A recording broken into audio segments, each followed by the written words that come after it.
Tonight, long-term water security confirmed for parts of the Eyre Peninsula, but certain areas will miss out.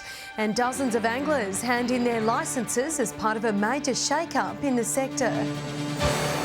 From our 7 Spencer Golf Studios, your nightly news with Louise Huber begins now. Good evening. Construction is set to begin on Eyre Peninsula's long-awaited desalination plant next year, tipped to create more than 100 jobs for the region. The $90 million project is expected to provide long-term water security across the west coast after years of relying on the diminishing supply from the River Murray and nearby groundwater.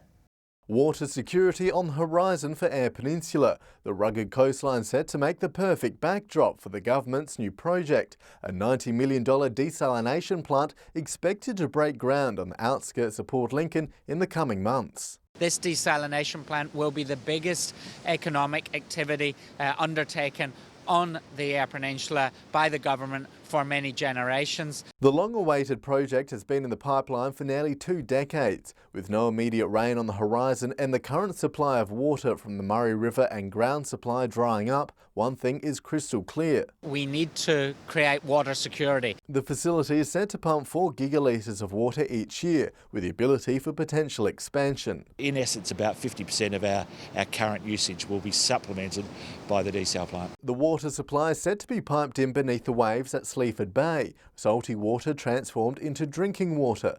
But concerns are being raised about the environmental impacts, with the location a popular whale nursery and hotspot for dolphins, as the Minister found out today. We have got experience of managing desalination plants in other parts of the state, including Kangaroo Island and including in the southern suburbs of Adelaide. Despite the new water supply, drought-stricken regions up north near Cleve won't get a drop. It's really going to be focused on the western and southern Eyre Peninsula. The new development is also set to coincide with electricity company Electronet's new double transmission line across Eyre Peninsula. That will help supplement. There'll also be some renewable energies into the grid as well. It's expected the desal plant will be switched on by 2022, creating up to 120 construction jobs. Those jobs will be local. A considerable amount of the material, where possible, will be local. Nathan Rector, 7 Spencer Golf News. More than 30 commercial anglers have applied to voluntarily surrender their licence following a major government shake-up of the marine scales sector. The South Australian government previously announced this month it would buy back 150 commercial licences for anglers who wanted to exit the industry. The $24 million reform is designed to help secure the fishing industry and make it more sustainable. The North will soon have a specialised nurse on deck to provide prostate cancer patients crucial care in their time of need. The role has been labelled life-changing for patients in the region, ensuring they won't have to travel for hours to receive treatment. Jeff Brock has a personal story like millions of Australians. He too was once diagnosed with prostate cancer. He's welcoming confirmation that nurses will be brought to the area to specialise in treatment for the disease. So I think we've been left out of the arena for some time, but this, look, it's a start. It's a welcome addition to this here. The role is estimated to help 1 in 6 men in the York Mid-North. I can talk from personal experience, and when I had it 6 years ago, I'm one of the very lucky ones.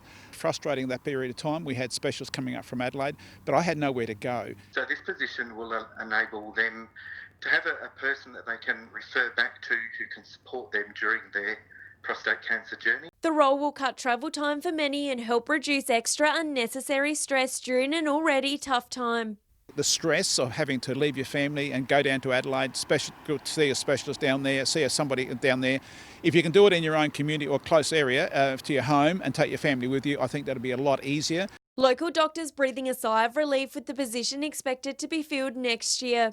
The nursing position here at Port Pirie and other regional locations made possible by $34 million of federal government funding to support those who need it most. There's also hopes the move will break down the stigma and help more regional residents speak up about the disease.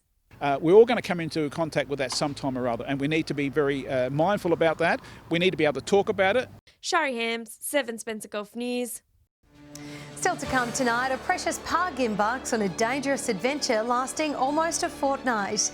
And a Port Lincoln historic site receives major recognition.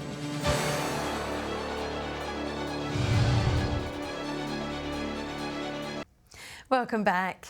A fearless Far North canine is safely back home after embarking on an 11-day adventure solo across Olympic Dam.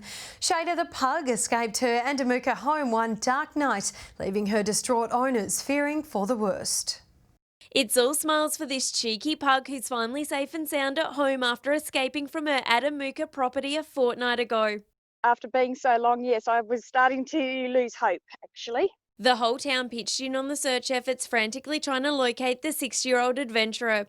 11 days later, just as hope started to fade, Tarina Cornwall got the call she was desperate for. Tears straight away. Put my dressing gown on, my slippers on, and drove into Roxby to pick her up from my girlfriend's house. It could have been a case of mistaken identity, but thankfully the word had got out. And someone spotted her, thought it was a feral cat, realised it was a little dog, so everyone sort of rallied around her. And incredibly, Shada had spent the week on a mining site but managed to escape the danger just in the nick of time. Yeah, they're doing blasting out there today, so... The escapee is now safely within the boundaries of her home, her owners keeping a watchful eye while her siblings get up to date on her tail. She's grounded for the rest of her life. She's not going anywhere. The only place she's allowed to go to is with me to Grandpa in Whyalla. Otherwise, she stays home. She's not going anywhere. She's not allowed out. Tarina pleading with all pet owners to not let it happen to them. Make sure they have collars. She didn't. Make sure they have collars. Make sure they've got microchips so that if they are found, the vets can find you. No doubt Shada will have her collar on a very tight leash from now on. Shari Hams, 7 Spencer Gulf News. Port Lincoln's Railway Workshop has been added to South Australia's Heritage Register in what's being labelled a big win for local historians. The tracks were fundamental in opening up the Eyre Peninsula and are now set to be preserved. 90-year-old John McGeever worked on the line in Port Lincoln for more than 4 decades, helping keep the locomotives rolling and on track. It opened up Eyre Peninsula, it was going nowhere until there was something up the middle. The railway actually were the key to the whole system. Now his old worksite has been recognised for its significance to South Australia's history. The workshop, roundhouse and one of the last existing turntables being listed as a heritage site. John reminiscing of the station's heyday, working on the rail and getting up to some mischief. The turntable, I used to have a bit of fun on that when I was working down there as a youth cleaner. We'd spin around till we got caught and told to get off. Good fun. This precinct here is in fact the last intact 1920s, 30s era workshop and roundhouse in the state. Peter Knife operates the city's railway museum out of the old station and has been a strong advocate for protecting the rail's rich history after its closure last year. So it is a form of long-term protection. The site was provisionally listed on the Heritage Register late last year. A review into the area last week deemed it a deserving icon of South Australia's past, permanently listing it as a heritage site. Local historians hailing the decision as a major win for the city. In future, nothing significant can change around the premises without heritage approval. Nathan Rector, 7 Spencer Gulf News. Construction on Whyala's new slipway from the Port Lincoln Highway into the wetlands and adjoining cafe is almost complete. Whyala City Council has been working together with the local business, creating a safer access point for drivers. A safety concern now raised by this new slipway.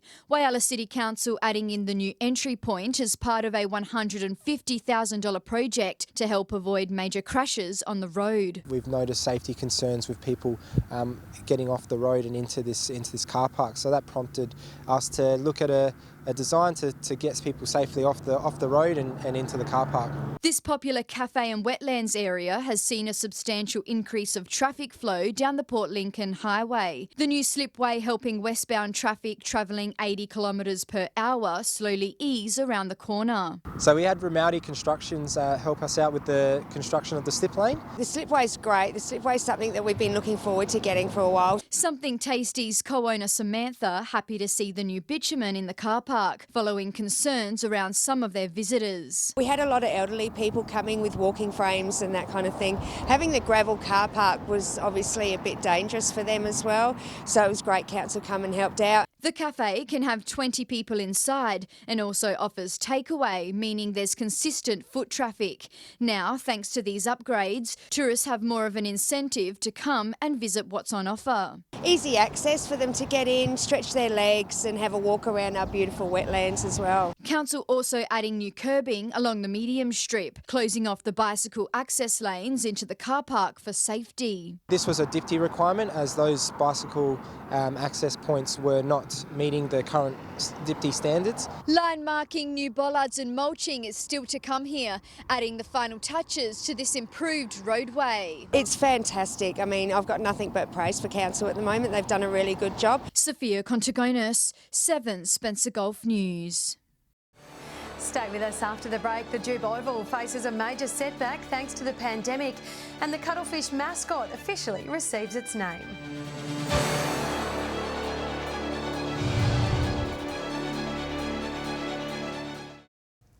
Hello again. A multi-million-dollar upgrade to one of Broken Hill's football ovals is close to completion, but a major component is still yet to be signed off. The 4 new light towers around Jubilee Oval have not been switched on, with the coronavirus receiving the blame. It's lights out at the Jube. In March, work crews installed the venue's 4 new light towers, replacing the old 6. At the time, the excitement for the equipment was palpable. This is going to triple the capacity of light on this oval. 3 times the lighting capacity we've ever had. And on top of that, by using LEDs, less power. Less spend, less dollars, it's a win-win. Fast forward 3 months and the installation process is still not complete. With the COVID-19 pandemic seeing the closure of South Australian borders, Adelaide engineers have been unable to come up to commission them. So that hasn't happened. Now the borders will reopen in under 4 weeks, we hope.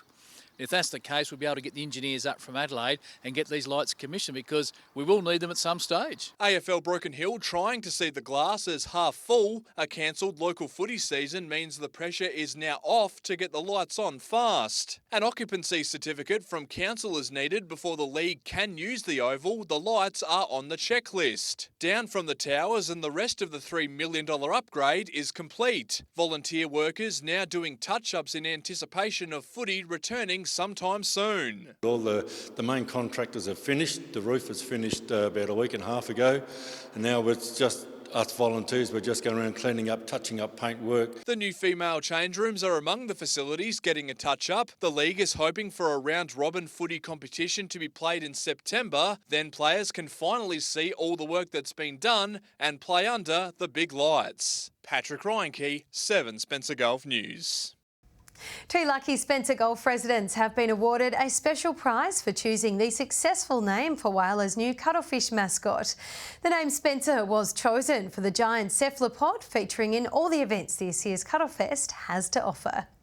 It's smiles all round for this happy bunch of winners. Whyala's Mayor presenting prizes to the 2 lucky candidates. The first, Annette NEUSS, a Whyala local, and the second, young India and Hunter, accepting the award on behalf of their auntie, Sarah Roberts. Spencer is a fantastic name, voted to name our new cuttlefish mascot, and it's just such a great mascot for the city of Whyala. What started as a fun activity on Facebook now grown into something much bigger. Annette and Sarah both part of naming an iconic feature representing the city for years to come. Representing what attracts people for tourism, and that is very important. He's really colourful and he's nice. It just represents the cuttlefish that we have out at Point Lowly and is a very big part of our tourism here in Whyala. Suggesting the name Spencer on Facebook with a range of other names, Whyala City Council took the top 10 choices to the public with a voting poll. I just looked at it, and at first I was thinking of how colourful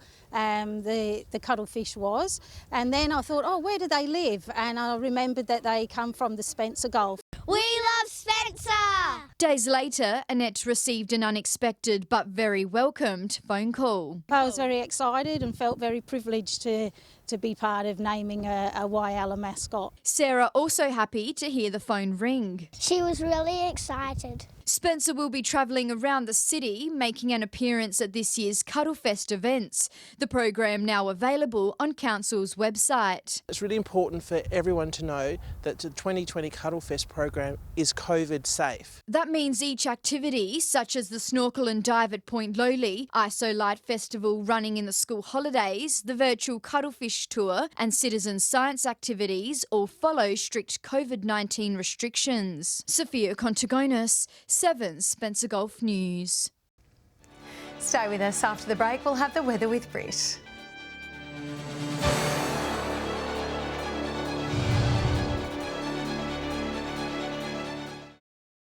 Hello again. A Broken Hill-based art organisation which helps support the Far West creative industry has changed its name. Once known as West Darling Arts, the group is now incorporating the region's Indigenous culture into its title. Supporting creative minds across the far west of New South Wales. West Darling Arts has been around since 1994, representing the diverse collective of artists in the Outback region. Really important part of what you do. There's such a rich culture there. But now it has a new name. Instead of West Darling, it's now Darling Barker Arts. The decision to change a sign of respect to traditional custodians of the land and to the creators and artists that operate in the region. The arts and culture do go hand in hand, and they're very well combined and connected. So I guess by the name change, changing it to the Darling Barker, we're actually acknowledging not only the arts in the region but also the culture as well. Despite this pandemic, Darling Barker Arts continues to help support the art industry in the Far West. A strategic plan has highlighted workshops, funding support and regional projects as key targets for the organisation. Another idea that we had was to do look at doing radio interviews with artists. The team is already working on an outdoor cinema idea they'll look to trial in Broken Hill next month. The event planned to be held behind the Town Hall facade. West Darling Arts some time ago secured a big blow-up screen for drive-in purposes and movie purposes. We've yet to use this at the moment, so we've planned for it for July. So watch this date, watch this space. Darling Barker Arts will also oversee the creation of 4 new sculptures to be installed along Tibooburra Road. Patrick Reinke, 7 Spencer Gulf News. Now here's Britt with the week's weather. Thanks Lou and good evening. Today saw partly cloudy conditions with maximum temperatures up to 3 degrees below the forecast highs. Port Augusta and Whyalla both reached 16 degrees. Port Lincoln and Broken Hill recorded tops of 15. Port Pirie and Coffin Bay both reached 14 today, with Woodner, Kadina, Cleve and Adelaide all 13, Clare 11. Taking a look at today's skies, where we can see scattered cloud moving across South Australia in cool winds. To our north, clearer skies as the winds dry out, leading to cool days and even colder nights. Tomorrow on the Gulf waters, south to southwesterly winds at 5 to 10 knots, tending variable in the evening. Seas below 1 metre with south to southwesterly swells. A fine and partly cloudy day on the way for Port Lincoln, looking at a top of 17 degrees. Cleve, patchy fog, then fine and 16. Woodner much the same and 18. Early fog at Whyalla clearing to a mostly sunny day, 17 the high there. Similar conditions at Port Augusta with areas of morning frost as well as the fog, also expected to reach 17. Kadina, morning fog, then mostly sunny with a top of 15. A foggy start at Port Pirie tomorrow, clearing to a mostly sunny 16 degrees. Morning fog at Clare, then partly cloudy, looking at a high of 12. Broken Hill, cloudy and 15. Moving on to Thursday with fine and partly cloudy conditions forecast across the Spencer Gulf region. Sunny skies at Broken Hill with showers expected over Adelaide. Maximum temperatures sitting around 17 and 18 degrees. Friday, fine and partly cloudy across the board. 18 the high for Port Augusta and Woodner. Whyalla, Port Lincoln and Port Pirie all 16. Broken Hill and Kadina both 15.